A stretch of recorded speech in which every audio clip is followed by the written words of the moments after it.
Hello friends, मैं वापस से हाजिर हूँ आपके लिए एक न्यू ड्रामा की एक्सप्लेनेशन लेकर। उम्मीद करती हूँ आपको ड्रामा ज़रूर पसंद आएगा, तो अभी से ही लाइक शेयर एंड सब्सक्राइब ज़रूर कर दीजिएगा, क्योंकि आपको यहाँ पे भी बहुत अमेजिंग एक्सप्लेनेशन देखने को मिलेगी।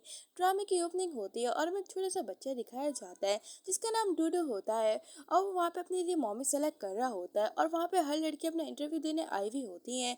और तभी उनमें से एक लड़की को दिखाया जाता है जो कहने लग जाती है कि वो अगर उसके फादर से शादी करेंगे तो वो उसे हमेशा सेटिस्फाई रखेगी और उसका भी ख्याल रखेगी। और बार बार उसके फादर पे ही लाइन मार रही होती है क्योंकि वो मिस्टर अयान होता है। तब वहाँ पे डूडू तो कहता है कि वो लोग एक मिस्टेक कर रहे हैं, वो अपने लिए मॉमी भी ढूंढ रहा है। तो वो उन लोगों को रिजेक्ट करता है और कहता है कि तुम में से कोई भी मेरी मॉमी बनने के लायक नहीं हो। दूसरी तरफ हमें शाव दिखाई जाती है जहाँ पे उसके फादर उसे मैरिज करने के लिए फोर्स कर रहे होते हैं और बोलते हैं कि मैं तुम्हारे लिए ऑलरेडी हस्बैंड ढूंढ के रखा हुआ है, तो तुम्हें इसी से ही शादी करनी पड़ेगी। और वहाँ पे उसका ब्लाइंड डेट वेट कर रहा होता है। तभी वहाँ पे शाव तो मना कर रही होती है क्योंकि उसका ऑलरेडी एक हस्बैंड रह चुका था और अभी उसे उसका मालूम नहीं था। तो वो कहने लग जाती है कि वो तो ली फैमिली की बहुत मतलब एल्डेस्ट डॉटर है, तो उसके साथ ये सब जुल्म कैसा। फिर भी उसके डैड नहीं मानते और उसके वहाँ जल्दी से शादी करने के लिए कहते हैं। तभी वहाँ पे शाह अपने डैड के कहने पे मैरिज सर्टिफिकेट लेने आई हुई होती है, लेकिन तभी वहाँ पे एक औरत बताती कि जब तक के लिए आपकी पहली डिवोर्स नहीं हो जाती आप मैरिज सर्टिफिकेट नहीं ले सकती हो। पहले आपको अपनी पहली डिवोर्स को मतलब पहले डिवोर्स लेनी पड़ेगी। तभी शाव तो अपना मैरिज सर्टिफिकेट देखने लग जाती है पुराना और सोचने लग जाती है। और मैं दूसरी तरफ मिस्टर अयान दिखाया जाता है जो बहुत ही ज़्यादा रिचेस्ट मैन होता है और एक बहुत ही बड़ा प्रेसिडेंट भी होता है। और हमें दिखाया जाता है कि वो भी मैरिज के लिए आया हुआ होता है शाव के घर में और कह रहा होता है कि सारा प्रिपरेशन हो गई है। और तभी वहाँ पे शाव जब ये सब कुछ सुनती है कि वो मैरिज नहीं कर सकती, तो इसी मौके का फ़ायदा उठाकर वहाँ से भाग जाती है। और तभी वहाँ पे डूडू को दिखाया जाता है जहाँ पे उसका असिस्टेंट शाओ की प्रोफाइल ला के दिखाता है। तभी डूडू तो कहता है कि फाइनली उसने अपनी मॉमी ढूंढ ली है, अब पक्का वो उसी के साथ ही रहेगा। और ये सुन के बहुत ही ज़्यादा खुश होने लग जाता है। तभी शाओ घर आती है, तभी वहाँ पे उसकी बहन जो होती है जोया उसे कहने लग जाती है कि तुमने शादी नहीं करी ना, मैं डैड को बता दूंगी। और बोलने लग जाती है कि तुम भूलो नहीं तुम यहाँ पे अल्टीमेट बेटी हो। और बोलने लग जाती है कि तुमने उसी पागल के चक्कर में शादी नहीं की होगी ना, स्टूपिड अपने हस्बैंड के चक्कर में। तो वहाँ पे उसकी फ्रेंड भी उसे चिढ़ाने लग जाती है जो जोया की बहुत बड़ी चमची हो जाती है और कहने लग जाती है कि उसकी मॉम भी एक मिस्ट्रेस है शाओ की, और वो भी एक मिस्ट्रेस बनना चाहती है, ऐसे ही बिहेव करती है। तभी शाओ तो उन्हें मुंह पे सुनाती है और बोलती है कि यहाँ पे एरो गैरो का आना मना है, तो वो यहाँ पे आके डॉग्स की तरह चिल्ला क्यों रही है। चले वो अपनी फ्रेंड्स को भी यहाँ से निकाले और खुद भी चुपचाप होके बैठ जाए, उससे जलील ना करवाए अपने आप को खुद ही। और खुद ही उनकी बेइज्जती करने लग जाती है और कहती है कि तुम्हारी मॉमी मिस्टर से भूलो नहीं। और मैं दूसरी तरफ मिस्टर अयान दिखाया जाता है जो वहाँ पे शाओ के घर पे आता है। और वहाँ पे आने के साथ ही शाओ तो उसे देख ही लेती है और उसको देख के तो वो समझ ही जाती है कि वो उसका एक्स हस्बैंड है जो पहले फूल हुआ करता था, स्टूपिड। तभी वहाँ पे अयान तो उसे नहीं पहचानता और उसे हेलो करता है। और तभी वहाँ पे वो हाथ आगे बढ़ाता है, लेकिन वहाँ पे शाओ का फादर आके उसे मिलाने चले जाता है जोया से और दोनों एक दूसरे को देखने लग जाते हैं। और तभी वहाँ पे शाओ का फादर जोया से मिलवाता है उसे और बताता है कि वो इसकी होने वाली फियांसे। तभी जोया अपना इंट्रोडक्शन देती है और बोलती है कि वो इसकी होने वाली फियांसे है और उसकी मतलब उसका बहुत ही ज़्यादा ख्याल रखेगी, वो जो भी कहेगा। लेकिन तभी वहाँ पे मिस्टर अयान कहता है कि वो अपने लिए वाइफ तो ढूंढ रहा है, लेकिन अपने डूडू के लिए ना एक अच्छी मदर भी ढूंढ रहा है जो उसका ख्याल रख सके, तो उसे वही चाहिए। और तभी वहाँ पे शाओ तो समझ जाती है कि उसके अब एक्स हस्बैंड की भी एक मतलब सन है, तो उसका मतलब उसका चांस अच्छा है। तभी वहाँ पे अयान को कॉल आती है असिस्टेंट की और उसे पता चलता है कि उसका बेटा भाग गया है घर से और नहीं मिल रहा है। तभी अयान परेशान हो जाता है और वहाँ बाहर चल जाता है। और तभी जाते समय तो शाओ से हेलो करती है, लेकिन अयान उस पर ध्यान नहीं देता। और तभी अयान जब गाड़ी में आके बैठता है तो शाओ तो उसके पीछे पीछे आ जाती है। अयान तो उसे देख के ही डर जाता है। और तभी शाओ कहती है कि ये अच्छा मौका है, बोलने लग जाती है कि तुम मुझे भूलो नहीं, मैं तुम्हारी एक्स वाइफ हूँ, चलो मेरे से डिवोर्स ले लो, तुमने मुझे कितने दिनों तक परेशान करके रखा है, मैंने तुम्हें कहाँ कहाँ नहीं ढूंढा। तभी अयान तो कहने लग जाता है कि तुम क्या बकवास कर रही हो। तभी वहाँ पे कहने लग जाती है शाओ, जब तुम भूलते ना तभी मैं तुम्हारा ध्यान रखती थी, और अब मुझे पता चला कि तुम ठीक हो गए, तो चलो वापस से डिवोर्स ले लेते हैं। लेकिन अयान उसकी कोई बात नहीं सुनता है और पागल समझ के उसे बाहर छोड़ देता है। तभी वहाँ पे जोया आ जाती है और बोलती है, लेकिन वहाँ पे जा रही होती है शाओस की बातों को इग्नोर करके। लेकिन तभी जोया उसे रोकती है और कहती है कि मैंने सब कुछ सुन लिया है, तुम्हें क्या लगा, तुम्हारा जो स्टूपिड सा हस्बैंड है वो मिस्टर अयान है, तुमने अपनी शक्ल भी देखी है, तो क्या तुम प्रेसिडेंट को अपना एक्स हस्बैंड बना रही हो। तुम मेरे से दूर रहो, मुझे पता है कि तुम मेरे होने वाले फियांसे को पक्का सीड्यूस करने की कोशिश कर रही हो, क्योंकि तुम भी अपनी मॉम की तरह अयान फैमिली में मिस्ट्रेस बनना चाहती हो ना, तो मैं तुम्हें ऐसा नहीं होने दूंगी। तभी वहाँ पे कहने लग जाती है शाओ कि वो भूले नहीं कि उसकी मॉम मिस्ट्रेस है, बल्कि ना ही उसकी मॉम, और बोलने लग जाती है कि उसकी मॉम के बारे में वो उल्टा सीधा ना बोले, वरना उसे वो अच्छी फाइटिंग करनी आती है। तभी वहाँ पे आ जाता है डूडू, जो आता है जोया के पास फोटो लेकर, लेकिन जोया तो बहुत ही ज्यादा बदतमीज होती है और उसे नीचे फेंक देती है। और तभी तो रोने लग जाता है डूडू। तभी जाकर आ जाती है उसकी फ्रेंड जोया की और चमची, और बोलने लग जाती है वो लेट हो गई है थोड़ा सा। तभी वहाँ पे शाओ डूडू को उठाती है और उसे सॉरी कहती है कि जोया की तरफ से माफी मांगती है उसे गिराने के लिए, और जोया पे गुस्सा करती है। तभी वहाँ पे डूडू को उठा के बोलती है कि तुम ठीक तो हो ना। और तभी डूडू जो उसे देख के पहचान जाता है कि वो उसकी मम्मी है, और फाइनली उसने ढूंढ लिया। तो वो उसे हक करता है और कहता है कि मम्मी फाइनली मैंने आपको ढूंढ ही लिया है, आप कहाँ थी। तभी ये सुन के तो शॉक्ड हो जाती है शाओ की मम्मी, मैं इसकी मम्मी कहाँ से हो गई। तभी वहाँ पे जोया को तो मौका मिल जाता है बात बनाने का, और बोलने लग जाती है कि आई थिंक ये तुम्हारे स्टूपिड हस्बैंड का सन होगा जो तुम्हें मॉमी मॉमी कर रहा है। तभी डूडू कहने लग जाता है कि उसके फादर को बुलाओ, जो डैडी को स्टूपिड ना बोले, अगर उसके डैडी को पता चला ना वो उन लोगों को बहुत बुरा पनिश करेंगे, बुरी आंटी। और तभी वहाँ पे जोया तो उसे एक थप्पड़ लगाने जा रही होती है गुस्से से, लेकिन वहाँ पे शाओ से एक जोरदार चाटा लगा डाल देती है और उसे बोलती है कि अपना आइंदा से बच्चे से तमीज से बात किया करो, वरना उसकी मैनर्स तुम्हें सिखानी पड़ेगी, तुम बहुत ही ज्यादा गंवार होते हो, तुम्हें बच्चे से बात करनी नहीं आती। तभी जोया कहती है कि उसे बाद में देख लेगी, और वह सब कुछ बात उसके डैड को जाके बताएगी, अभी उसके डैड उसे छोड़ेंगे नहीं, और ये बोल के वो भाग जाती है। तभी वहाँ पे तो डूडू उसके हाथों पे देखता है तो स्क्रैच आया हुआ होता है, और कहता है कि मम्मी आप ठीक तो हो। और तभी वहाँ पे उसको देख के तो लग रहा होता है शाओ को कि वो उसी का ही वाकई में सन है, और उससे पूछती है कि उसका नाम क्या है, और उससे उसका फोन नंबर मांगती है ताकि उसको उसके पेरेंट्स के हवाले कर दे। तभी वहाँ पे डूडू अपना नाम बताता है, और तभी हमें अयान को दिखाया जाता है, मिस्टर अयान को, जहाँ पे उसका असिस्टेंट आके बताता है कि बॉस अभी तक यंग मास्टर नहीं मिले हैं, उनका कुछ पता भी नहीं चला है। तभी वहाँ पे अयान को कॉल आ जाती है, किसी और की नहीं शाओ की, और तभी शाओ वहाँ पे बताती है कि उसका सन उसके पास है, वो कितना केयरलेस हो सकता है कि वो एक डैडी होकर भी अपने सन को नहीं संभाल सकता, अभी उसे कुछ हो जाता तो क्या होता।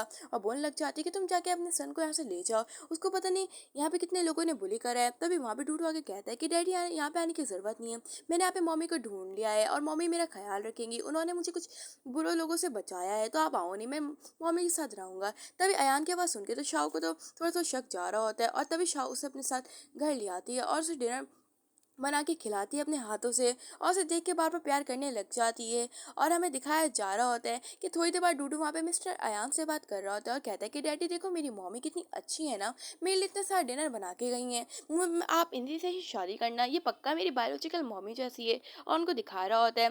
तभी वहाँ पे मिस्टर अयान बात ही कर रहा होता है, लेकिन वहाँ पे आ जाती है अपना भेष बदल कर कोई और नई शाओ आ जाती है उससे बात करने के लिए। तभी वहाँ पे तो वो दोनों एक दूसरे को देख लेते हैं, और तभी वहाँ पे मिस्टर यान बोलता है कि वो उसके ऑफिस में यहाँ पे क्या कर रही है, वो तो पहले उसके कार में भी चली गई थी। लेकिन तभी वहाँ पे कहने लग जाती है शाओ के उसका ऐसा कोई मतलब वो जैसे समझ रहे वैसा कुछ नहीं है, और बोलती है कि मैं तुम्हारी वाकई में एक्स वाइफ हूँ, अगर तुम्हें इन्फॉर्मेशन निकलवानी निकलवा दो, मेरी मुझे भी अपनी लाइफ जीनी है, तो प्लीज़ तुम इसे डिवोर्स ले लो। और कहती कि मैं तुम्हें सिर्फ 2 या 3 दिन का टाइम दूंगी, उससे अलावा नहीं दूंगी, और हम लोग मिलते हैं सीधा कोर्ट में। ये कह के वहाँ से चली जाती है। लेकिन मिस्टर अयान को तो कुछ समझ में आ ही नहीं रहा होता है कि वो ये क्या बोल रही है, और उससे भी अभी तक कुछ भी दिमाग से कुछ समझ में ही नहीं आ रहा होता है। और दूसरी तरफ हमें दिखाया जाता है कि शाओ वापस से डूडू को एक टॉयज शॉप पे ले आती है, और डूडू ने एक टॉयज सेलेक्ट किया हुआ होता है तो शाओ से वही दिला रही होती है। तभी वहाँ पे जोया वापस से आ जाती है और कहने लग जाती है कि सिस्टर कैसे गो इंसिडेंट है कि तुम भी यहाँ पे आई हुई, और बोलने लग जाती है कि मैं लास्ट टाइम का बदला कैसे भूल सकती हूँ, और बोलती कि तुमने जो अपने स्टूपिड सन को जो ये टॉयज दिलाया ना, ये मुझे जल्दी से दो, वरना मैं तुम दोनों के यहाँ से निकलवा दूंगी। और वो बच्चों की ना टॉयज मांगने लग जाती है। तभी वहाँ पे एक स्टाफ बताती है मेंबर कि ये जो टॉयज है ना ये एक लिमिटेड एडिशन टॉयज है, और तभी वहाँ पे मना कर देती है शाओ के, उसने ये सब अपने डूडू के लिए खरीदा है, ना किसी के लिए, ना वो बच्ची है जो उस टॉय से खेलेगी, तो उससे पंगे क्यों ले रही है, उसने ऑलरेडी उससे वार्न कर दिया था ना कि उसे चाटी से फर्क नहीं पड़ा। तभी वहाँ पे वो छीनने लग जाती है जोया किसी बात से, और उसकी बात नहीं सुन रही होती है। और तभी शाओ तो उसे लेने की कोशिश करती है, लेकिन वहाँ पे उसका डैड उसे हैंड ओवर करने के लिए कहता है टॉयस, लेकिन शाओ मना कर देती है तो उसका डैड उसे थप्पड़ मार देता है। तभी डूडू भी गुस्सा करता है तो उसे मारने जा ही रहा होता है उसका डैड, लेकिन शाओ बीच में आके अपने आप को हिट करवा देती है। और तभी जोया कहती है कि देखा ना मैंने, कि देखो तुम्हें क्या लगा तुम मिस्टर यान को मेरे से छीन लोगे अपने एक्सीडेंट कह के, तो ना ही तुम्हारे डैड तुम्हारे पास है, कोई भी तुम्हारे पास नहीं है, और ये बोल के चले जाती है। तभी शाओ को तो बहुत बुरा लगता है कि उसके अपने बायोलॉजिकल डैड होकर भी वो उसके डैड नहीं है, वो हमेशा जाओ की मतलब जोया की ही साइड लेते हैं बिला ऊंचा और बिना किसी बात पे हमेशा उसे ब्लेम करते रहते हैं जब भी उन्हें मौका मिलता है। लेकिन वो इस बात से ज़्यादा सेट नहीं होती है और डूडू तो ये बात नोटिस कर लेता है और वहाँ पे अपने डैड को कॉल करता है कि डैडी, मेरी मम्मी को यहाँ पे कुछ लोगों ने बुली करा है, आप उनको ज़रूर पकड़ के पनिशमेंट देना, वरना मेरे से बुरा कोई नहीं होगा, मैं नहीं चाहता मेरी मम्मी को कोई बुली करे।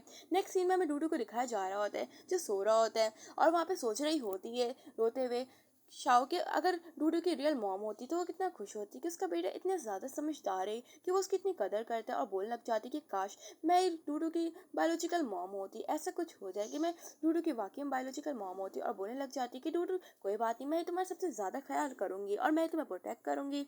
और दूसरी सीन में दिखाया जाता है कि जोया को पता चल जाता है कि मिस्टर अयान का बेटा कोई और नहीं, यंग मास्टर डूडू ही होता है। तभी जोया तो परेशान हो जाती है कि अगर डूडू ने सब कुछ मिस्टर अयान को बता दिया ना तो उनके हाथ से उनकी प्रॉपर्टी गई, क्योंकि वो प्रॉपर्टी के पीछे पड़ी हुई रहती है और कहने लग जाती है कि सब कुछ डूडू ही आके बीच में खराब करेगा। और वाकई में अगर शाह को ही पता चला ना तो वो भी आके मिस्टर फ्रांसी को, मतलब मेरे से चुरा लेगी मिस्टर अयान को, और बोलने लग जाती कि डैड अब मैं क्या करूँ, मेरे पास कोई भी चांस नहीं बचा है, अब हमें किसी ना किसी करके तो डूडू को अलग करना पड़ेगा शाह से। तभी वहाँ पे उसको डैड कहने लग जाते तुम परेशान ना हो, हम अभी जाकर डूडू को अपनी बातों में फंसा लेते। वैसे डूडू बच्चा है, वो क्या ही कहेगा, उसे 2-3 खिलौने दे ला के मना लेते हैं, वो वैसे भी कुछ नहीं कह पाएगा। और उसके डैड और उसके बेटी का प्लान यही होता है और हमें दिखाया जाता है कि शाओ को जो वो डूडू को ब्रेकफास्ट करवा रही होती है, तभी डूडू कहता है कि उसके डैड उसे जल्दी लेने आ रहे हैं। तभी ये सुन के तो शाओ से कहने लग जाती है कि वो अपना अच्छी तरह ख्याल रखे क्योंकि उसे उसकी फिक्र होने लग जाती है। लेकिन तभी वहाँ पे डूडू कहता है कि मम्मी आप भी तो मेरे साथ चलने वाली हो ना, मैंने डैडी को यही कहा है कि वो आप भी मेरे साथ चलोगी। तभी ये सुन के तो शाओ खुश हो जाती है कि वो डूडू के साथ ही रहेगी और डूडू कहने लग जाता है कि वो अब एक हैप्पी फैमिली बन के रहेंगे और उसकी डैड उससे जल्दी उसकी मम्मी से शादी करने वाले हैं, तो वो बिल्कुल परेशान ना हो और वो लगा एक स्ट्रांग हैप्पी फैमिली बन के रहेंगे। और तभी ये सुन के तो अच्छा लग जाता है कि कोई तो उसकी फिक्र करने वाला है ना शाओ। तभी शाओ जाके देखती है कि दरवाजे पे आया है और जब भी वो दरवाज़ा खोलती तो वहाँ पे जोया ही खड़ी हुई होती है। और तभी शाओ से बोलने लग जाती है कि तुम दोनों यहाँ पे क्या कर रहे हो और वापस से ट्रबल क्यों क्रिएट कर रहे हो, तुम लोग के पास कोई काम नहीं है। तभी जोया कहने लग जाती है कि तुम डूडू को हमारे हवाले कर दो, अगर मिस्टर अयान को पता चला ना कि उनके बेटा तुम्हारे पास है वो तुम्हें बिल्कुल नहीं छोड़ेंगे। तभी ये सुन के तो समझ में नहीं आ रहा होता शाउक और बोलती कि मैंने डूडू को किडनैप नहीं करा है, डूडू मेरी मर्जी से यहाँ पे रह रहा है और वो किसी का भी सन हो, मुझे पता है कि तुम झूठ बोल रही हो मिस्टर अयान के नाम पर। और बोलती कि डूडू यहाँ पे कहीं नहीं जाने वाला और ये पैसे तुम अपने पास ही रखो जो मुझे रिश्वत देने के लिए आई हो, क्योंकि इनसे तुम्हारा काम बिल्कुल नहीं होने वाला। तब वहाँ पे जोया तो बहुत गुस्सा करती है और अपने डैड को कहती है कि डैड इसे देखे ये क्या बकवास कर रही है, डूडू को हवाले नहीं कर रही। तभी डैड भी गुस्सा करने लग जाते हैं और कहते हैं कि चुपचाप से हैंड ओवर कर दो डूडू को, वरना अच्छा नहीं होगा। तभी वहाँ पे कहने लग जाती है शाओ कि आपने हमेशा उसी की साइड ली है, मैं ऐसा नहीं करूंगी। तभी वहाँ पे डूडू आ जाता है और गुस्सा करने लग जाता है कि बुरी आंटी तुम वापस से आ गई ना अपने डैडी को लेके मेरी मम्मी को बुली करने के लिए, लेकिन इस बार मैं ऐसा कुछ नहीं होने दूंगा, मैं अपनी मम्मी को खुद ही प्रोटेक्ट करूंगा। तभी जोया उसे कहने लग जाती है कि मम्मी वो उसकी है, मतलब कहने लग जाती है कि वो उसकी मम्मी है ना ही शाओ, और उसे अपने पास आने के लिए कहने लग जाती है। लेकिन डूडू तो मना करता है और कहता है कि वो उसके पास नहीं आएगा, वो बहुत ही ज्यादा गंदी है और कहने लग जाता है कि उसने उसकी मम्मी को भी बुली करा हुआ है। तभी सुन के जोया को बहुत ही गुस्सा आता है और बोलती है कि तुम्हारा मुझे अच्छी तरह इलाज करना आता है तुम जैसे बच्चों का। और कहने लग जाती है कि वो इसकी असली मॉम है, वो उसे शराफत के साथ कह रही है। लेकिन वहाँ पे डूडू तो भाग जाता है शाओ को लेकर घर में और उसके पीछे सिक्योरिटी गार्ड्स भाग रहे होते हैं जोया के। तभी डूडू एक जगह पे छुपके कॉल करने लग जाता है मिस्टर अयान को, लेकिन वो कॉल नहीं उठा रहा होता है।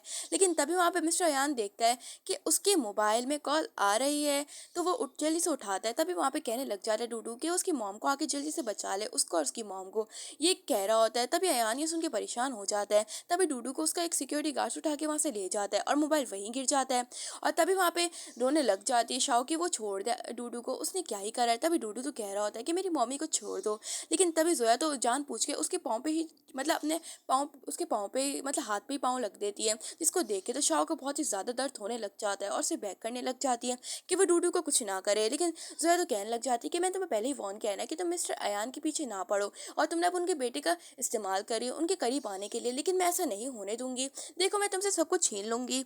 और ये कह के वो चले जाती है और वहाँ पे दिखाया जाता है कि मिस्टर अयान को वहाँ पे वो अपने असिस्टेंट के साथ घर पहुँच जाता है। लेकिन वहाँ तक तो चली जाती है जोया डूडू को लेकर और वहाँ पे रो रही होती है शाओ और हेल्प की ज़रूरत मांगने लग जाती है। और तभी वहाँ पे मिस्टर अयान आता है। तभी वहाँ पे शाओ बोलती है कि वो डूडू को बचा ले, जोया डूडू को लेकर चली गई है कि उसको नुकसान ना पहुँचाए, और यही रो रो के कह रही होती है।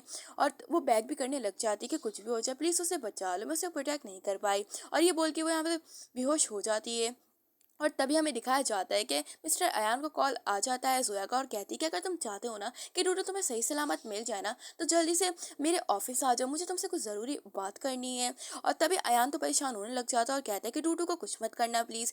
और तभी वहाँ पे जोया तो कहने लग जाती है कि ठीक है, मैं तुम्हारा थोड़ी देर बाद वेट करूंगी। और ये कह के वो डूडू को कान पकड़ती है और बोलती है कि उसके साथ ट्रिक्स खेलने की ज़रूरत नहीं, खेलना। वो शाओ नहीं है, वो जोया है, वो उसको अच्छी तरह सबक सिखा के रहेगी, उसे बताया कि बच्चों को कैसे ट्रेन करते हैं, तो उसके सामने थोड़ा शरीफ बन के रहना है, ये तुम्हारे लिए बेटर होगा। और वो बार बार डरा रही होती है डूडू को, लेकिन डूडू को तो इस बात से कोई फर्क ही नहीं पड़ता। और हमें मिस्टर यान को दिखाया जाता है जो वहाँ पे बैठा हुआ होता है, और तभी वहाँ पे बताता है डॉक्टर कि उसको बहुत ही ज़्यादा वीकनेस हो गई है, शाओ को आपको उसका बहुत ही ज़्यादा ख्याल रखना है, इनके हाथ में बहुत ही ज़्यादा इंजरी आई हुई है। और तभी वहाँ पे रो रही होती है शाओ नींद में भी, और कहने लग जाती है, बार बार डूडू का नाम ले रही होती है। तब मिस्टर यान कहता है कि तुम बेफिक्र हो जाओ, मैं डूडू का भी हमारे पास ही ले आऊँगा। और ये कह के वो ऑफिस आ जाता है। और तभी वहाँ पे उसको देख के तो कहने लग जाती है जोया कि आप पक्का मेरे कहने पे ही आए होंगे, मुझे आपको बताया कि आप ज़रूर आएंगे। और कहने लग जाती है कि अगर आपको चाहिए ना तो आप जल्दी मेरे से शादी कर लें, अभी के अभी, अगर डूडू आपको चाहिए। लेकिन तभी वहाँ पे मिस्टर यान कहते हैं कि उसने उसे किस काम से बुलाया, और बोलने लग जाता है कि पहले मुझे डूडू को देखना है, उससे पहले मैं तुम्हारी कोई बात नहीं मानूंगा। तभी वहाँ पे कहने लग जाती है कि आपको मेरे पे बिल्कुल भी शक नहीं है। और कहने लग जाती कि डूडू घर पे ही रुक गया था, क्योंकि वो उसको मैंने बहुत सारे टॉयस ला के दिए थे, तो वो बार बार खेल रहा था। और उसको कॉल करके प्रूफ दिखाती है जहाँ पे डूडू वाकई में टॉयस के साथ खेल रहा होता है। और कहता है कि डैडी अभी वाली मॉमी सेलेक्ट करना, क्योंकि मेरे बहुत ही अच्छी मेरी केयर करती हैं और मुझे हमेशा हंसती खिलाती रहती हैं, और उन्होंने मेरे लिए बहुत सारे टॉयस भी लिए हैं। और हमें दिखाया जाता है कि डूडू से सब कुछ कहलवा रहे होते हैं उसके सिक्योरिटी गार्ड्स पीछे से। और तभी अयान तो देख के लग रहा होता है कि डूडू सही है, तो कहने लग जाता है कि ठीक है, तुम जैसा कहोगी वैसा करूंगा। और तभी वहाँ पे कहने लग जाती है जोया कि तुम इस पेपर पे साइन कर दो, शादी के बाद आधी कंपनी मेरी भी होगी। और कहने लग जाती कि वो अभी भी आधे शेयर्स मुझे भी दे दो इस कंपनी के, जितना तुम्हारा प्रॉफिट और जितने तुम्हारी चीज़ें हैं ना, अब वो मेरे हैंड ओवर कर दो, उससे पहले मैं डूडू को नहीं दूंगी। तभी वहाँ पे अयान कहने लग जाता है कि ये सब कुछ क्या बोल रही है, वो ऐसा कुछ नहीं करेगा, वो क्या समझ रही है। तभी वहाँ पे डूडू एकदम से रोने लग जाता है और कहता है कि डैडी मुझे जल्दी बचा लो, ये बहुत ही गंदी औरत है, इसने मुझसे सब कुछ बुलवाया है, मैं बहुत ही ज़्यादा ट्रबल में हूँ। तभी अयान बहुत परेशान हो जाता है और वो ज़ोया को कहता है कि उसके बेटे को डूडू को कुछ नहीं होना चाहिए, वरना उसे छोड़ेगा नहीं, और वो जैसा कहेगा वैसा ही करेगा। तब वहाँ पे कहने लग जाती ज़ोया कि ठीक है, तुम इस पेपर पर साइन करो कि आधी प्रॉपर्टी शादी के पहले भी और शादी के बाद भी मेरी होगी। तभी अयान उस पेपर पर साइन करने जा ही रहा होता है, लेकिन तभी वहाँ पे वीडियो कॉल में आ जाती है कोई और नहीं बचाने शाओ, और कहती है डूडू को देख के अयान को कि तुम मैंने डूडू को बचा लिया है सेफली, मैं उसे घर लेकर जा रही हूँ। तभी अयान तो ये देख के तो जोया तो अपना मोबाइल फेंक देती है नीचे। तभी अयान तो गुस्सा करता है और उसके डैड को पकड़ता है गुस्से से। और तभी उसका डैड तो कहने लग जाता है कि उसकी एक्सप्लेनेशन सुने तो सही, उनका ऐसा मतलब नहीं था। लेकिन अयान तो उन्हें पटक देता है और बोलता है कि तुम लोग की हिम्मत कैसे हुई मेरे बेटे को हाथ लगाने की, तुम लोग को मैं छोड़ूंगा नहीं, मेरा बेटा है। मतलब अयान ग्रुप का यंग मास्टर अब बोलता है कि मैं तुम लोगों को सारे कॉपरेशन कैंसिल करवाता हूँ और तुम लोग को बैंकरप्ट करवाता हूँ, और देखता हूँ कि तुम लोग अब कैसे अब मेरे साथ ऐसी हरकत करोगे। और तभी वो ये कह के बाहर जा रहा होता है, तो वहाँ पे आ जाती है शाहजहाँ, डूडू को लेके घर जा रही होती है। और हमें दिखाया जाता है कि वो लोग बैंकरप्ट हो जाते हैं, और जो कहने लग जाती है कि डैड अब हमारे पास बचा क्या है, अब हम रोड पे आ गए, अब हम फटीचर बन गए, ये सब कुछ शाह की वजह से हुआ है, शाह ने आके हमारा सारा प्लान खराब कर दिया। तब उसके डैड कहने लग जाते हैं तुम बेफिक्र हो जाओ, तुम शायद भूल रही हो जान को, और जान कोई और नहीं उनका कज़न होता है। और कहता है कि वो अयान ग्रुप का शेयर होल्डर है, और जल्द शेयर होल्डर की मीटिंग होने वाली है, तो वहाँ से हमें शेयर दिलवा के हम वापस से रिच हो जाएंगे। तो वहाँ पे कहने लग जाती है जोया कि मुझे एक और बार रिच होने दो, फिर मैं ये बात शाह को बहुत ही बुरी तरह समझाऊंगी। और बोलने लग जाती है कि शाह को पता नहीं चलना चाहिए कि उसका बायोलॉजिकल बेटा कोई और नहीं डूडू है, और उसका हस्बैंड कोई और नहीं मिस्टर अयान है जो एक्स हस्बैंड है। और कहने लग जाती है कि शाह मैं तुम्हें छोड़ूंगी नहीं। और मैं डूडू को दिखाया जाता है जब अपनी मम्मी डैडी के सामने देख रहा होता है कि वो लोग कुछ बात नहीं कर रहे होते। तब वो कहने लग जाता है कि मम्मी डैडी आप लोग ऐसे चुप होके क्यों बैठे हो, कुछ बात तो करो। तभी मिस्टर अयान कहने लग जाते हैं कि उसे तो यकीन ही नहीं हो रहा कि वो मतलब डूडू को ही संभाल रही थी, उसे तो लगा कोई और ही उसे उसके बेटे को संभाल रही है। तो वहाँ पे ये भी कहने लग जाती है, और कहने लग जाती है कि मिस्टर अयान यही अच्छा मौका है, हम जल्दी आके डिवोर्स ले लेते हैं, क्योंकि हम लोग साथ बैठे हुए हैं ना, वैसे भी आपको अपनी जिम्मेदारी संभालनी पड़ेगी और मुझे अपनी रिस्पॉन्सिबिलिटी ना, तो यही बेटर है हम दोनों के लिए। तभी ये सुन के तो डिवोर्स का नाम सुन के तो मतलब बीमार होने की एक्टिंग करता है डूडू, और ये देख के तो वो दोनों ही समझ जाते हैं तो वो मिस्टर अयान कहने लग जाता है कि वो अभी डूडू के सामने ऐसी बातें ना करे। डूडू को बहुत ही ज़्यादा हर्ट होता है ये सब कुछ सुनकर, और वो मना कर देता है। तभी वो वहाँ पे चुप हो जाता जाती है। और तभी वहाँ पे डूडू कहने लग जाता है कि वो जल्दी उसे एक लिटिल सी सिस्टर ला कर दो, और कहने लग जाता है कि मम्मी डैडी मुझे जल्दी लिटिल सिस्टर चाहिए। और ये दोनों देख के तो उन दोनों का चेहरा देखने लग जाते हैं। और हमें दिखाया जाता है कि डूडू उन दोनों को एक रूम में छोड़ देता है अकेला। और वहाँ पे मिस्टर अयान तो उसे कहने लग जाता है कि वो अभी डिवोर्स नहीं ले सकता, और बोलता है कि तुम्हें पता तो है ना, अगर ये बात डूडू को पता चली तो बिल्कुल अच्छा नहीं होगा। और बोलता है कि तुम मुझे थोड़ा टाइम दे दो, और डूडू को थोड़ा सा संभलने दो, वो अभी डूडू तुम्हें अपनी बायोलॉजिकल मॉम मानता है, तो प्लीज़ तुम उसके साथ थोड़ा कॉपरेट करो लो। तभी वहाँ पे तो सिर्फ शाव डूडू के कहने पर ही मान जाती है और कहती है कि ठीक है, मुझे डूडू से वाकई में अट्रैक्ट हो गया। और बोलती है कि मैं सिर्फ एक 1 मंथ दूंगी, लेकिन तभी वहाँ पे उसकी बैंडेज खुल जाती है। तो मिस्टर अयान उसे बांधने लग जाता है, और मिस्टर अयान वहाँ पे सोफे पे सो रहा होता है, और दूसरी तरफ बेड पे सो रही होती है शॉ, और वहाँ पे डूडू तो बाहर ही सो रहा होता है कमरे में, और वो बार बार मम्मी मम्मी कर रहा होता है। और दूसरे सीन में हमें दिखाया जाता है कि सुबह जब उठती है तो वो बार बार बुला रही होती है अयान को, लेकिन वहाँ पे कोई और नहीं, जियान नहीं होता है जो वहाँ पे शेल्ड होल्डर होता है, और वो मिस्टर अयान से मिलने आया हुआ होता है। तभी वहाँ पे जियान तो उसे देख के शॉक्ड हो जाता है, और हमें दिखाया जाता है कि जियान उससे पूछता है कि वो यहाँ पे क्या कर रही है मिस्टर अयान के घर में। तब वहाँ पे कहने लग जाती है कि उसे ये देख के तो बहुत ही वियर्ड लगा ना शाव, और कहती है कि मुझे भी वियर्ड लगा कि तुम यहाँ पे क्या कर रहे हो इतनी सुबह सुबह, तुम्हें पता नहीं है ना कि इस वक्त फैमिली टाइम होता है, और तुम यहाँ पे अपना मुंह उठा के आ गए। तो वहाँ पे अयान कहने लग जाता है भूलो नहीं, मैंने तुम्हें डम किया था। और वो उसका एक्स क्रश होता है, और कहता है कि तब से तुम मेरे पीछे पड़ी थी ना, अब मैंने तुम्हें डम कर दिया, तो तुम थोड़ा शो ऑफ ना करो। और तुम्हें क्या लगता है तुम मिस्टर अयान की वाइफ हो, ऐसा नहीं हो सकता है, तुमने पक्का जोया को उससे दूर कर दिया, लेकिन तुम उसकी वाइफ नहीं हो सकती हो। और उसे कहने लग जाता है कि अगर तुम तो एक इल्टीमेट डॉटर हो लिन फैमिली की। तो वहाँ पे गुस्सा आता है उसको, और कहने लग जाती है कि मैं मेरी सबसे बड़ी मिस्टेक यही थी कि तुम्हें पसंद किया और तुम्हें इसके सामने रिजेक्ट करा। और बोलने लग जाती है कि अब मैं तुम्हें साफ साफ रिजेक्ट करती हूँ कि मुझे तुम बिल्कुल पसंद नहीं हो, तो यही होगा तो अपना मुंह उठा के यहाँ से चले जाओ, मेरे से पंगे ना लो सुबह सुबह, मुझे बहुत अच्छी फाइटिंग आती है। लेकिन तभी वहाँ पे अयान ये सब कुछ सुन रहा होता है, क्योंकि वो वहीं पे ही आ रहा होता है। और तभी वहाँ पे तो जियांग तो उसे बदतमीजी करने लग जाता है, और कहता है कि देखो उसे सीधा सीधा कह रहा है, अब वो उसे पसंद है तो वो उसके पास चुपचाप से वापस आ जाए। और वो उसे मिस्टर अयान की वाइफ नहीं मानता, और कहता है कि तुम मिस जियांग बन जाओ, मेरे पास वापस आ जाओ, और मेरी फैमिली की मिस्ट्रेस बन जाओ। और उसे बदतमीजी कर रहा होता है, और कहता है कि मैं तुम्हें बोल रहा हूँ ना, तुम सुनो मेरी बात, लेकिन मना कर रही होती तो जियांग कहने लग जाता है कि तुम बोलो नहीं, तुम्हारी मॉम भी ऑलरेडी मिस्ट्रेस थी लिन फैमिली की, और अब तुम ऐसे प्रिटेंड ना करो कि तुम शरीफ हो। तभी ये सुन के तो गुस्सा आ जाता है, शाहौकर से जोरदार चाटा लगाती है और बोलती है। लेकिन तभी वहाँ पे जियांग तो उसका गला ही पकड़ लेता है, और कहता है कि तुम्हारी इतनी हिम्मत कि तुम मेरे पे हाथ उठाओ, और मैं तुम्हें इस तरह छोड़ दूंगा, मैं तुम्हें बिल्कुल भी नहीं छोड़ूंगा, तुम जानती नहीं मेरा नाम जियांग है, अगर मैं मिस्टर अयान को बोलूँ वो तुम्हें एक सेकंड में यहाँ से निकाल देंगे। तभी वहाँ पे फाइटिंग करती है अच्छी तरह शाह, और बोलती है कि उसने किससे ही पंगा ले लिया, और बोलती है कि उसकी जोया की मॉम ही वहाँ की मिस्ट्रेस है ना ही उसकी मॉम। और बोलने लग जाती है कि सुबह सुबह तुमने मेरा मूड खराब कर दिया अपना इतना गंदा थोपड़ा लेकर, और अब तुम यहाँ से चुपचाप से निकल जाओ, तुम्हारे लिए बेटर यही होगा, वरना मैं तुम्हें इतना मार मार के ना सुझा दूंगी कि तुम फुटपाथ के बैठने के भी लायक नहीं होगे। और ये सब कुछ अयान तो देख के हंस रहा होता है कि वाकई में शाह की फाइटिंग स्किल तो सबसे ज़्यादा अच्छी है। और तभी वहाँ पे अयान जब बाहर आता है उन दोनों को देखता है, और तभी जान तो समझ जाता है कि वाकई में उसकी वाइफ कोई और नहीं शाओ शाओ ही है मिस्टर अयान की। तो वो देख के डर जाता है उसे कि वो पक्का गया, अगर उसने कुछ भी कहा तो वो वहाँ पे उन लोगों को हेलो करके चले जाते हैं अयान को।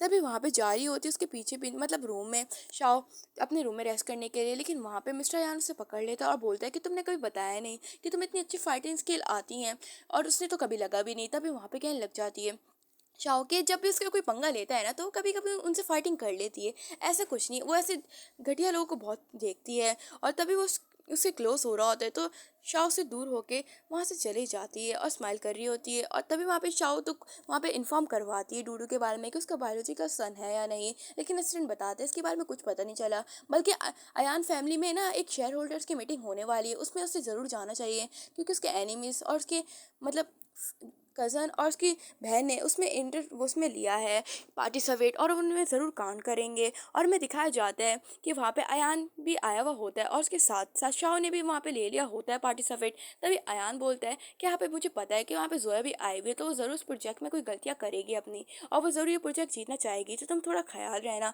और ये तभी वहाँ पे अयान को जाना पड़ता है, और तभी वहाँ पे दिखाया जाता है कि शाओ ने अपना प्रोजेक्ट बनाने के लिए दिन रात एक कर दिया था, और एक हार्ड वर्किंग करके एक बेस्ट प्रोजेक्ट बनाया था। और तभी वहाँ पे हमें दिखाया जाता है कि जियांग तो कहने लग जाता है जोया के फादर से कि आप बेफिक्र हो जाइए, प्रोजेक्ट हमें ही मिलेगा, और सारे शेयर्स हमारे पास ही आ जाएंगे अयान अयान फैमिली के, और कोई भी हमें नहीं रोक पाएगा। सबसे बिगेस्ट कंट्री का बिजनेसमैन बनने से और कहने लग जाता है कि शाओ को हम बाद में सबक सिखाएंगे। और वहाँ पे तो अयान तो कहने लग जाता है कि देखो जियांग भी यहाँ पे खड़ा हुआ है। तभी वहाँ पे तो सारे लोग कहने लग जाते हैं स्टाफ की, ये तो वाकई में ना मिस्टर अयान की वाइफ है शाओ। लेकिन तभी वहाँ पे जोया तो बीच में आती है और कहती है कि ऐसा कुछ भी नहीं है, ये तो बस उसकी मिस्ट्रेस है। और कहती है कि जैसे इसकी मॉम लिन फैमिली की मिस्ट्रेस थी ना, वैसे ये भी मिस्ट्रेस है अयान फैमिली की, और ये सिर्फ इसके बेटे के चक्कर में रेफरेंस से आई है। तभी सुन के तो सब शॉक्ड हो जाते हैं कि वाकई में वो एक इल्जीमेट चाइल्ड भी है, और ये बात जोया ने बता दी होती है। और तभी वो लोग उसके पास जाते हैं उसे तंग करने के लिए और बोलते हैं कि तुम्हारी हिम्मत कैसे है मिस्टर अयान को फंसाने के लिए और उसकी मिस्ट्रेस बनने के लिए। तुम्हें पता है ना कि मिस्टर अयान बहुत स्ट्रिक्ट है, वो तुम्हें एक दिन छोड़ देंगे तो तुम्हारे लिए बेस्ट होगा। वैसे भी तुम्हारी मॉम तो मिस्ट्रेस थी ना, और अब तुम भी मिस्ट्रेस बनना चाहती हो, बिल्कुल अपनी मॉम पे गई है सबसे ज्यादा घटिया। लेकिन तभी वहाँ पे गुस्सा आ जाता है शाहूकार, कहने लग जाती है कि तुम लोग की हिम्मत कैसे हुई। और कहती है कि अच्छा मैं समझ गई, तुम लोग को वाकई में ना जोया ने भड़काया। तो मैं तुम लोग के काइंड इन्फॉर्मेशन के लिए बता दूं कि जोया ही वहाँ की मिस्ट्रेस है, मतलब उसकी मॉम ही मिस्ट्रेस है लिन फैमिली की। तभी वहाँ पे एक लेडी कहने लग जाती है कि ज़्यादा मुंह मत खोलो, मैं तुम्हें एक सेकंड में यहाँ से निकलवा दूंगी। मैं यहाँ की शेयर होल्डर बहुत पुरानी हूँ और यहाँ पे मेरी चलती है। तभी वहाँ पे क्लैपिंग करने लग जाती है और हंसती हुई कहती है कि ठीक है चलो मुझे निकलवा के दिखाओ, मैं तुम तीनों को ना एक सेकंड में फ्री कर दूंगी। और कहने लग जाती है कि मुझे इसके लिए किसी अयान की ज़रूरत नहीं है और ना ही किसी की ज़रूरत, मैं तुम लोग को यहाँ से अच्छी तरह फाइटिंग निकाल के चले जाऊंगी। तो और कहने लग जाती है कि अच्छा ये होगा कि अपने अपने प्रोजेक्ट पे काम करो, ना ही मेरे से बकवास करो, वरना मुझे बहुत ही अच्छी सुनानी आती है। और तभी वहाँ पे थोड़ी देर बाद मीटिंग स्टार्ट हो जाती है, जहाँ पे अपना जो है प्रोजेक्ट दिखाती है और अपना फेक मतलब जो प्रोजेक्ट बनाया हुआ होता है बिल्कुल रॉन्ग होता है, लेकिन उसकी एक्सप्लेनेशन ऐसे दे रही होती है जैसे प्रोजेक्ट बहुत सही है। और कहने लग जाती है कि अयान फैमिली को अगर ये प्रोजेक्ट मिल गया ना, शेयर होल्डर्स में थे, तो पक्का इस बार रिचेस्ट फैमिली बनने में से टॉप में वापस आ जाएंगे, मतलब सेकंड टॉप ले लेंगे। लेकिन तभी ये कहने लग जाती है शॉकेट प्रोजेक्ट बिल्कुल फेक है। तभी वहां पे जोया कहने लग जाती है कि तुम वापस आ गई ना, मुंह बंद रखो अपना, ये प्रोजेक्ट बिल्कुल सही है और मैंने प्रोजेक्ट की इन्फॉर्मेशन करवाई रखी है, तो तुम चुप होके बैठ जाओ, मुझे सिखाने की कोई ज़रूरत नहीं है। और उस पर गुस्सा करने लग जाती है। और तभी वहां पर कहने लग जाती है अयान के सामने शाह के, अच्छा ठीक है ना, तो अभी हम एक काम करते हैं, यहाँ के इंचार्ज को आके पूछ लेते कि प्रोजेक्ट कितना सही है। और बोलने लग जाती है कि जो है इस प्रोजेक्ट में तो मेडिकल्स के बारे में भी इंफॉर्मेशन है जो तुमने पता नहीं कहाँ ही लिखी हुई, और तुम क्या ही एक्सप्लेनेशन दे रही हो, ज़्यादा ज़रूरत नहीं है कुछ झूठ बोलने की। और तभी अयान ने तो पढ़ा हुआ होता है और वो सबके सामने पढ़ता है शाह का प्रोजेक्ट, और कहता है कि शाह के प्रोजेक्ट में जो भी लिखा हुआ है ना मेडिकल्स के बारे में, इंफॉर्मेशन के बारे में, अगर वो हमें मिल गया ना प्रोजेक्ट, तो अयान फैमिली वाकई में टॉप वापस से बन जाएगी, टॉप फैमिली में से एक बन जाएगी। तभी वहाँ पे तो कहने लग जाती है कि मुझे इस बात का कोई बिलीव नहीं हो रहा है, तुम यहाँ पे कुछ भी कर लो, चलो मुझे एक काम करो प्रूफ तो मैं तभी मानूंगी। तभी वहाँ पे कहने लग जाती है शाह कि तुम्हें प्रूफ चाहिए ना, तो देखो। और वहाँ पे आ जाता है इंचार्ज अयान फैमिली का, और वहाँ पे आगे वो सबको देखने लग जाता है। तभी उसको तो देख कर जियांग डरने लग जाता है और जोया भी। और तभी वहाँ पे आके बताता है कि वाकई में वो प्रूफ कर देगा, और वहाँ पे प्रोजेक्ट चेक करता है सबका, और वो कहता है कि सबसे अच्छा प्रोजेक्ट जो है ना जिससे हमें फ़ायदा मिलेगा वो किसी और का नहीं शाओ का ही होता है, जिसमें उसने मेडिकल्स के बारे में और भी अच्छी इन्फॉर्मेशन दी हुई होती है। और कहता है कि जोया का प्रोजेक्ट बिल्कुल ऊपर से नीचे तक फेक है, और कहता है कि जोया का प्रोजेक्ट नहीं मिलना चाहिए। और तभी वहाँ पे ये कह के तो कहने लग जाती है शाओ कि देखा, तुम हमेशा कहते हैं ना कि तुम्हें क्या लगा बुराई की जीत होती है, देखो तुम वापस से अयान फैमिली को खराब करने के लिए वापस आ गई थी, लेकिन देखो तुम्हारे साथ ही उल्टा हो गया, सबके सामने तुम्हारा इंसल्ट होकर कैसा लगा। तभी आन गुस्से से होकर उन तीनों को बाहर निकलवाने के लिए कहता है, उसके डैड, उसके कजन और जोया को, और कहता है कि तुम लोग वापस से जेल से बाहर नहीं निकल पाओगे, तुम लोगों ने मेरा प्रोजेक्ट खराब करने की कोशिश करी है। तभी वहाँ पे जान तो गुस्सा करने लग जाता है जोया पर, क्योंकि वो दोनों ही मिले हुए होते हैं, और उसे एक जोर से चाटा लगाता है। तभी जोया कहती है कि उसने उसकी क्या गलती है, वो तो बस उसका साथ दे रही थी ना, उसे क्यों बिलाओ जो मार रहा है। और उसे कहती है कि तुम भूलो नहीं, लेकिन तभी वहाँ पे वो कुछ बताने जा ही रहा होता है। तभी वहाँ पे कहने लग जाती है जोया कि ठीक है मैं सबको सच बता दूंगी कि अयानी वाकई में उसका हस्बैंड है शाओ का, और शाओ का जो बेटा है ना बायोलॉजिकल, वो कोई और नहीं डूडू है, और अयान का भी। और कहने लग जाती है कि यही सच था ना, देखो मैंने बता दिया।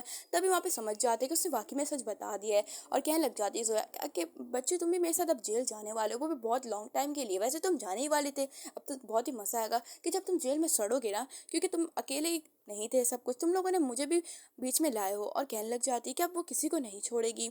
और वहाँ पर ये सुन के तो दोनों एक दूसरे की शक्ल देखने लग जाते शाह और रेहान को, कि वाकई में उन दोनों का बायोलॉजिकल बेटा है। और तभी वहाँ पे वो मौके का फ़ायदा देख के जरा एक नाइफ लाके उन पर अटैक करने जा रही होती शाह पे, लेकिन वहाँ पे अयान आके उसे बचा लेता है और खुद ही जख्मी हो जाते हैं। और वहाँ पे मिस्टर अयान के गार्ड सोया को पकड़ लेते हैं। दूसरी साइड पे वहाँ पे केयर कर रहे होते डूडू और शाओ उन दोनों का मतलब मिस्टर अयान का। और तभी हमें दिखाया जाता है कि मिस्टर अयान उसे थोड़े दिनों बाद प्रपोज कर देता है और कहता है कि मुझे वाकई में यकीन नहीं हो रहा कि तुम्ही मेरी एक्स वाइफ थी। और कहने लग जाता है कि उस वक्त जो मिसअंडरस्टैंडिंग हुई थी ना, अब वो भूल जाओ। और बोलने लग जाता है कि मैं पहले जैसे स्टूपिड नहीं रहा हूँ। और बोलता है कि मैं बहुत ही ज़्यादा स्ट्रांग बन गया हूँ कि तुम मेरे साथ वाकई में लाइफ गुजारना चाहोगे अगेन। और कहने लग जाता है और कहता है कि मैं तुमसे प्यार करता हूँ। तभी वहाँ पे कहने लग जाती है कि शाओकी मैं भी तुमसे प्यार करती हूँ। और कहने लग जाती है कि हम वाकई में रीमैरिज करेंगे। और कहती है कि मुझे बहुत ही खुशी है कि डूडू अब वाकई में मेरे भी बेटा है। और ये कह के वो रिंग पहना देता है और यहीं पे हमारी हैप्पी एंडिंग होती है। आपको ये मूवी कैसी लगी? लाइक शेयर एंड सब्सक्राइब जरूर कर देना। अगर